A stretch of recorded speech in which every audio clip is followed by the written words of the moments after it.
Le livre du ciel, tome 10. 20 janvier 1912. Lorsque l'amour n'aboutit pas avec la douceur, il essaye avec les soucis, les caprices et même avec les saintes méchancetés. Mon toujours aimable Jésus est revenu et continua de se laisser voir, se déplaçant pour embrasser fortement les cœurs. Pour les âmes qui résistaient ce resserrement, la grâce demeurait impuissante.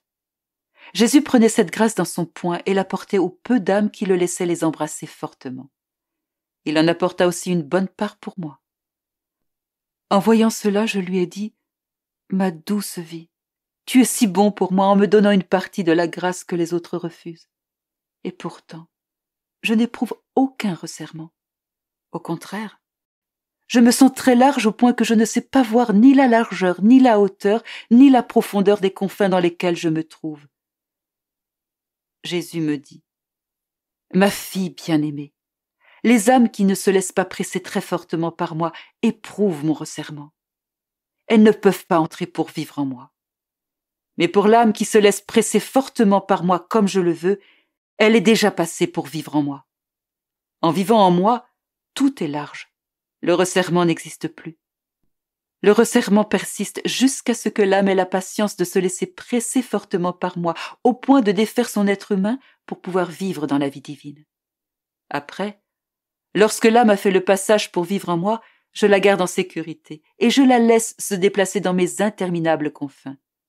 Plusieurs fois même, je dois forcer ces âmes de se mettre un peu à l'extérieur pour leur faire voir le malheur de la terre et pour leur faire intercéder pour le salut de mes enfants avec une plus grande anxiété, pour que les châtiments mérités leur soient épargnés. Ces âmes se trouvent comme sur des épines. Elles me pressent parce qu'elles veulent entrer en moi, se plaignant que la terre n'est pas pour elles. Combien de fois j'ai fait cela pour toi? J'ai dû me montrer fâché et renfrogné pour te faire demeurer un peu en place. Autrement, tu ne serais pas demeuré une minute à l'extérieur de moi. Mon cœur sait ce qu'il a souffert en te voyant à l'extérieur de moi, ébranlée, anxieuse et tout en pleurs. Alors que les autres font cela pour ne pas se laisser presser fortement par moi, toi, tu l'as fait pour vivre en moi. Combien de fois n'as-tu pas été fâchée toi-même et capricieuse à cause de cette situation, d'être placée à l'extérieur de moi? Ne te souviens-tu pas que nous aussi, nous nous sommes retrouvés en dispute? J'ai répondu « Oh oui, je m'en souviens. Avant-hier, pour être exact. J'étais prête à faire la capricieuse parce que tu m'as placée à l'extérieur de toi. Et puisque je t'ai vu pleurer pour les malheurs de la terre, j'ai pleuré avec toi et mes caprices sont passés. Tu es vraiment malin, ô Jésus, sais-tu cela?